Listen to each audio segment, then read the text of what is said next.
ခရဲတို့ကြည့်ရှုနေရတော့ခြေဦးတရ channel ပါကျွန်တော်ခြေဦးတရ channel ကလောလောဆယ်မှာတော့ထိုင်းနိုင်ငံထဲမှာရှိတဲ့အထိမ်းအမှတ်နေရာတွေအထင်ကြီးနေရာတွေလူမှုဘဝတွေကိုတင်ဆက်ပေးသွားဖို့ရည်ရွယ်ပါတယ်ခြေဦးတရဆိုတဲ့နာမည်အတိုင်းပဲကျွန်တော်တို့တငယ်ချင်းနဲ့မိတ်ဆွေတွေနဲ့အတူတူထိုင်းနိုင်ငံထဲမှာခြေဦးတရသွားပြီးဒီအကြောင်းအရာတွေတမိုင်းအချက်လက်တွေလူမှုဆိုင်ရာကိစ္စတွေကိုတင်ဆက်သွားမှာပါချင်းမိုင်မြို့မှာရှိရဲကျွန်တော်တို့ဒီ Wat Jetty Long ဒေဒီနဲ့ပတ်သက်ပြီးကျွန်တော်တို့ပြောကြမယ်ဆိုရင်မပြောမဖြစ်ပြောမယ်ကိစ္စရပ်တစ်ခုလည်းရှိပါတယ်အဲ့ဒါကတော့ကျွန်တော်ထိုင်းနိုင်ငံအင်မတန်နာမည်ကျော်ထင်ရှားတဲ့ညရုပ်ပွားတော့နဲ့ပတ်သက်လို့ကျွန်တော်ည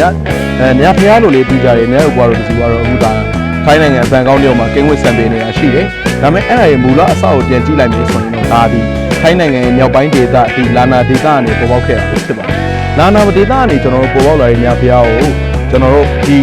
Wat Jetty Long ဇေဒီရဲ့အရှိတ်ဘက်မုတ်ပေါက်မှာထားခဲ့တယ်လို့ကျွန်တော်တို့အချက်လက်တွေကသိရတယ်။နောက်ပိုင်းဇေဒီဒီငလင်ကိုကြုံတွေ့ပြီးတဲ့နောက်ပိုင်းမှာဇေဒီကြောက်ကြတက်စီမှုတွေဖြစ်တဲ့နောက်ပိုင်းမှာဒ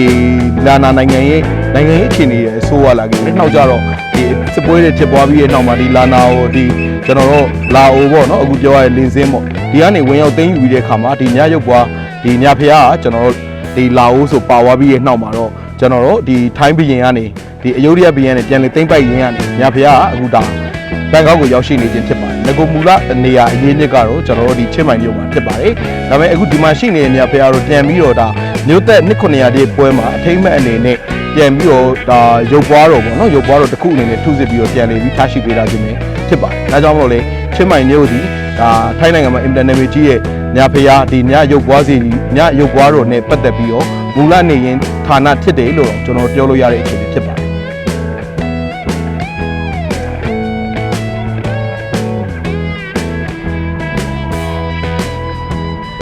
်လူဖွဲ့စည်းဆိုပြီးတည်ရှိလာတဲ့အချိန်မှာလူဖွဲ့စည်းနဲ့တပါးတဲ့ယုံကြည်ကိုးကွယ်စည်းကပ်မှုတွေဆိုလည်းပေါ်ပေါက်လာတတ်ပါတယ်။ယုံကြည်ကိုးကွယ်မှုတွေဒီတစ်ခါတရံကြရင်တစ်ခုနဲ့တစ်ခုရှင်တွဲပြီးတည်ရှိနေတယ်လို့တစ်ခါကြရင်လည်းဆန့်ကျင်ဘက်အနေနဲ့တည်ရှိနေပါတယ်။အဲ့တော့ကျွန်တော်တို့ဒီ Wat Jetty Long ဒီဇေဒီတို့အတွင်းထဲမှာကျွန်တော်တို့ထူးခြားထင်ရှားတဲ့အခြားသောယုံကြည်ကိုးကွယ်မှုဆိုင်ရာအခြေအနေလေးကျွန်တော်ရှိတယ်လို့ပြောလို့ရပါတယ်ဒါကတော့ဇေဒီရဲ့ဝင်းထဲမှာရှိတဲ့ဂူဘိမှန်ထဲမှာချင်းမိုင်မြို့ရဲ့ကျွန်တော်မြို့တိုင်လို့ခေါ်ရမယ်စီတီပလာပေါ့နော်စီတီပလာမြို့တိုင်ဆိုတဲ့နေရာလေးတည်ရှိပါတယ်ဒီမြို့တိုင်ကိုတော့ကျွန်တော်နှစ်စဉ်ဒါမေလဒုံးမုတ်ဇွန်လတွေမှာဆိုရင်ဒီ Interkin Festival ဆိုပြီးတော့ကျွန်တော်ကျင်းပပြီးတော့လာရောက်ပူဇော်ပသမှုတွေရှိတယ်မြို့သူမြို့သားတွေကဒီအချိန်မှာလာပြီးပန်းနေနဲ့လာပြီးပူဇော်ပသတွေလုပ်ခဲ့ပါတယ်ဒါကြောင့်ပဲဒါလိုဝချင်းမှသာမြို့ရဲ့စီပင်ဝါပြုံးမှုတွေတာယာမှုတွေဖွံ့ဖြိုးမှုတွေရရှိစေမယ်ဆိုတဲ့အယူဆနဲ့ယုံကြည်မှုကြောင့်ပဲဖြစ်ပါတယ်အဲ့တော့ဒါဒီနက်ကိုးကွယ်မှုဆန်တဲ့ပုံစံတစ်မျိုးတော့လေကျွန်တော်တစ်ချက်တည်းမှာပြောလို့ရတယ်နောက်ပြီးတော့ဒီမြို့တိုင်ဆိုတာကဒီနေရာမှာဒါတရားမင်းကနေဒီပေးထားတဲ့နေရာလို့လေကျွန်တော်တို့ပြောလို့ရပါတယ်ဒါကြောင့်ပဲဒီနေရာကိုကျွန်တော်တို့ Interkin ပေါ့နော်ဒီ Interkin Festival ဆိုတာကိုကျင်းပပြီးတော့ဒီတရားမင်းကိုပူဇော်ပသမှုတွေလှုပ်ဆောင်ခြင်းပဲဖြစ်ပါတယ်အဲ့တော့ဒီမြို့တိုင်ပေါ့နော်ဒီနေရာကိုကြည့်မယ်ဆိုရင်တော့သူကဒါအမျိုးသမီးမဝင်ရပေါ့နော်ဒီအမျိုးသားတီးတန့်တာဝင်ရောက်စေတဲ့နေရာတစ်ခုဖြစ်တယ်ဒီနေရာမှာကျွန်တော်တို့ဒီဂျန်နာပိုင်းဆိုင်ရာရှုတော့မှကြည့်ရင်တော့ခွဲခြားမှုလို့ပြောလို့ရပါတယ်ဒါပေမဲ့တစ်ချိန်တည်းမှာပဲလေမြို့ကလူတွေရဲ့ဒီရှေးဟောင်းဆိုင်ရာယဉ်ကျေးမှုယဉ်ကျေးမှုဆိုင်ရာအလေးအကျင့်တစ်ခုဖြစ်နေတယ်ဆိုတော့လေကျွန်တော်ရှင်တွေ့ရတွေ့ရပါတယ်အဲ့တော့ဒီမြို့တိုင်နေရာကိုတော့ကျွန်တော်ကိုယ်တိုင်ဝင်ရောက်ကြည့်ရှုခဲ့တာတော့ရှိတယ်ဒါပေမဲ့အဲ့အပြင်မှာတော့ဒါ man only လို့ရေးထားပြီးအမျိုးသမီးတွေတော့ကန့်သက်ထားတာတော့ကျွန်တော်တို့တွေ့ရတယ်ဒါဒီလေယုံကြည်မှုနဲ့ခေတ်သစ်အယူဆခေတ်သစ်အနေနဲ့ကြားထဲမှာဖြစ်ပေါ်လာတဲ့လွန်ဆွဲမှုတွေနဲ့ဆက်တည်ရှိနေတဲ့အခြေအနေတစ်ခုလို့ကျွန်တော်တို့သုံးသပ်ပါတယ်ဒီချင်းမိုင်မြို့မှာရှိတဲ့ဒီမြို့တိုင်ပေါ့နော်မြို့တိုင်နေရာကျွန်တော်ချင်းမိုင်မြို့ထက်တော့အမှန်တကယ်တော့တသက်ပိုရင့်ပါတယ်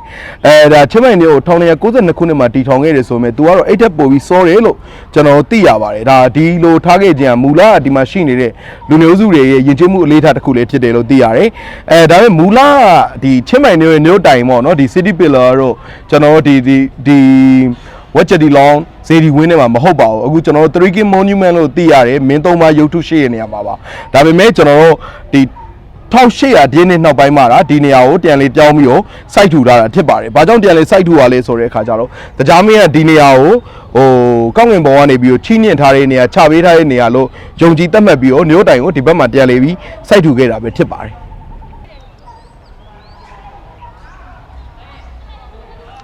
ဒီထိုင်းနိုင်ငံချင်းမိုင်ထဲမှာရှိနေတဲ့ Wat Jetty Long ဇေဒီတော်ကြီးဒီကျွန်တော်တို့ဒါယုံကြည်ကိုးကွယ်မှုနေရာတက်တက်တစ်ခုနော်ဖျားဇေဒီအဟောင်းအနစ် အပြုတ်အတက်တစ်ခုတွေမကပါဘူးဒါဒီတမိုင်းကြောင်းအမွေနှစ်ပေါင်းများစွာလူတွေရဲ့ယုံကြည်ကိုးကွယ်မှုလူတွေရဲ့စိတ်ခံစားချက်လူတွေရဲ့ယဉ်ကျေးမှုအပေါ်မှာမျက်နှိုးမှုလူအဖွဲ့အစည်းတမိုင်းတစ်လျှောက်ကိုနှစ်ပေါင်းများစွာတည်ဆောင်ထမ်းပို့လာတဲ့ကဘာကြီးရဲ့အမတ်တရနေရာတစ်ခုပဲဖြစ်ပါတယ်။နောက်ပြီးကျွန်တော်တို့ဒီတက်ပို့ပြီးအရေးကြီးဆုံးကတော့သာသနာယုံကြည်ကိုးကွယ်မှုတွေအပြင်ရှေးဟောင်းသူတေသနာလေ့လာခြင်းတဲ့သူတွေရှေ့ယဉ်ကျေးမှုကိုလေ့လာခြင်းတဲ့သူတွေဗုဒ္ဓဘာသာကိုစိတ်ဝင်စားတဲ့သူတွေကြားမှာအတန်အလန်ဆက်သွယ်နှီးနှောပေါင်းကူးပေးနေတဲ့တပ်ဝင်လှုပ်ရှားနေတဲ့တကယ်အထင်ကြီးနေရာတစ်ခုဖြစ်တယ်ဆိုတဲ့အကြောင်းကိုလည်းကျွန်တော်စီစဉ်တင်ဆက်လိုက်ရခြင်းဖြစ်ပါတယ်ဗျ။ကြည့်ရှုပေးတဲ့အတွက်အားလုံးကျေးဇူးတင်ပါတယ်။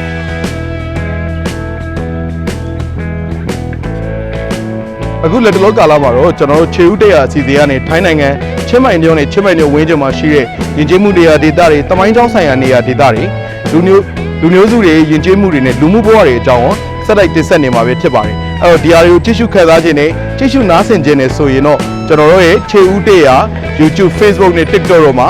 subscribe လုပ်ပေးပါ follow လုပ်ပေးပါ like and share လေးလုပ်ပေးဖို့ဖိတ်ခေါ်လိုက်ပါတယ်ဗျကြည့်ရှုပေးတဲ့အတွက်အားလုံးကျေးဇူးတင်ပါတယ်